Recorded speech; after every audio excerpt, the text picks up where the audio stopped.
Hello, and welcome to the channel. This channel is great for native Russian speakers who are learning English. And in today's video, I would like to compare Britain and Russia, which are two countries that do not have much in common with one another.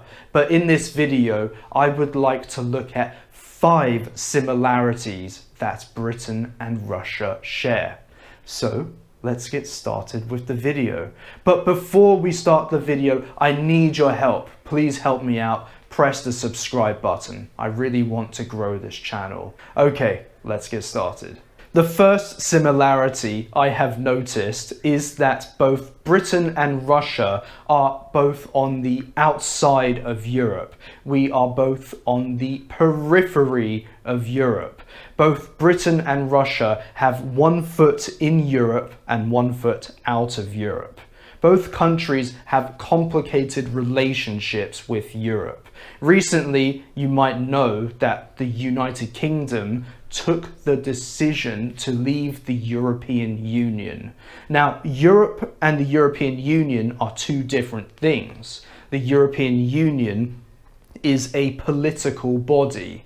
Europe is a collection of countries and cultures. But nonetheless, Britons, or Brits you could say, they do not feel 100% at home when they travel to Europe. They still kind of feel like outsiders when they, or we, go to Europe.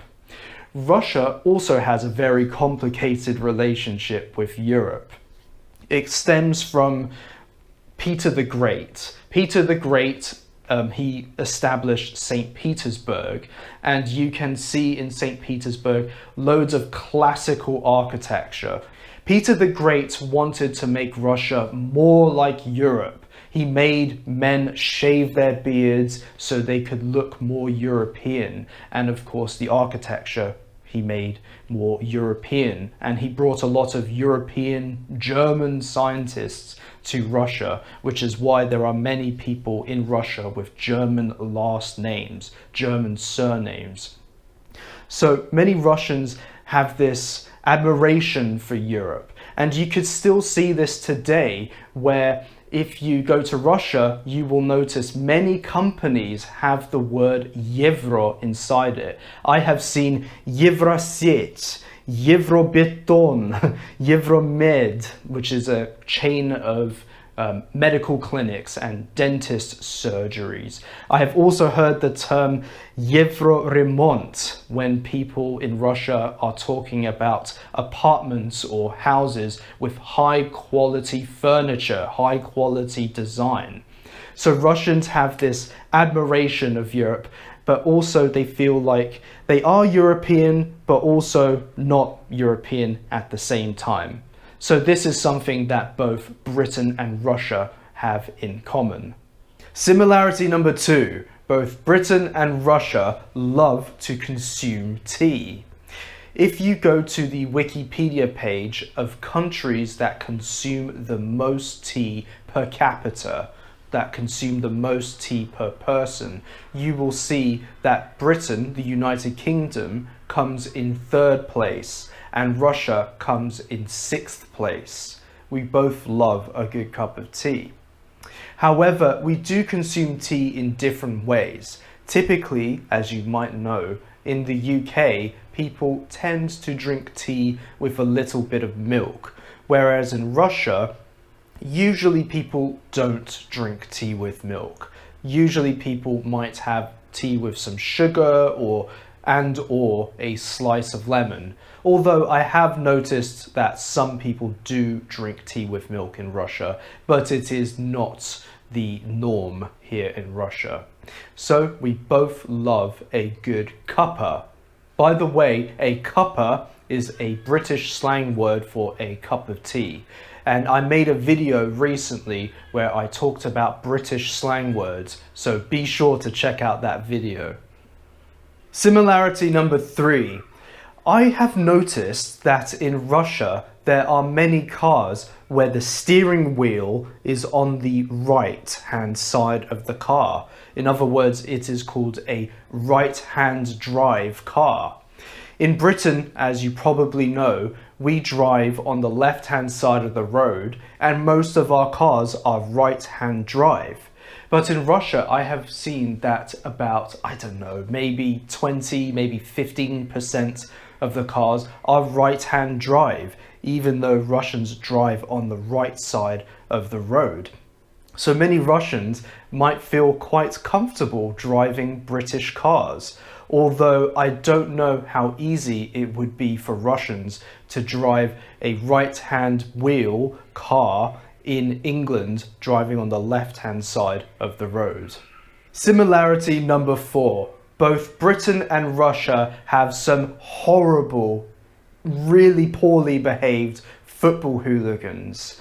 In Britain, we have many football clubs with very scary football firms. Firms are groups of hooligans who will beat you up if you do not support their team.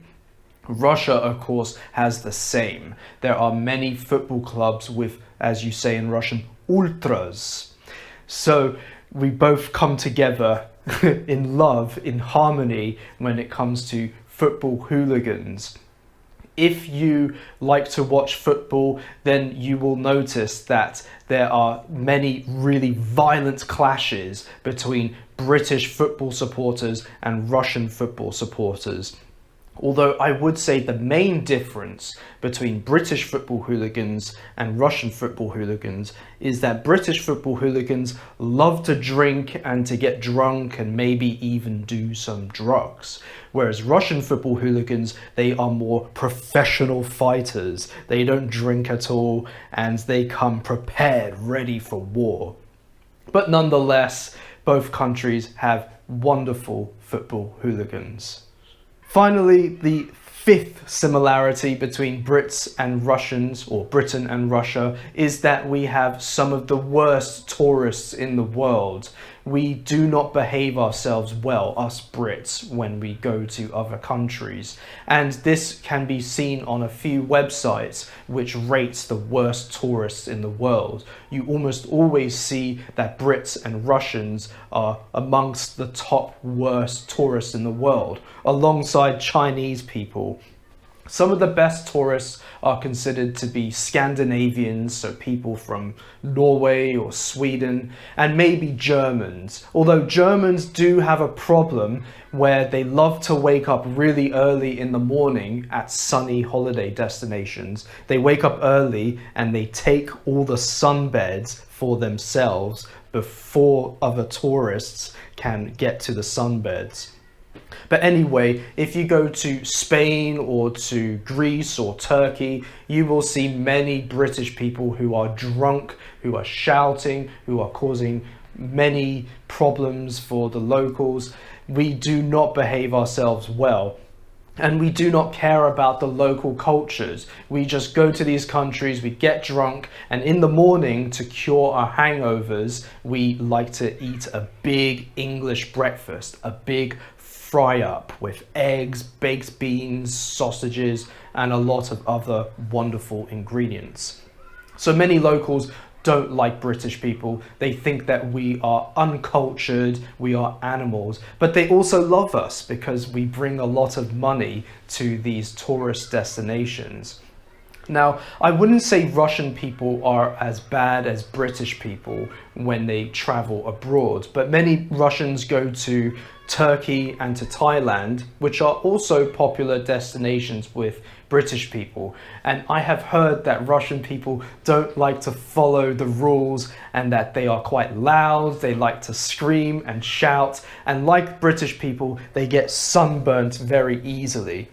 So Britons and Russians, or Brits and Russians, we are both sunburnt lobsters when we go abroad. So that's it for today. Thank you so much for watching this video until the end. If you have noticed any other similarities between Britain and Russia, please let me know in the comments section. And if you are interested in having a class with me, please write to me. My email is in the description of this video. So thank you so much for watching. I hope to see you in the next video, and bye for now. And don't forget to subscribe to the channel.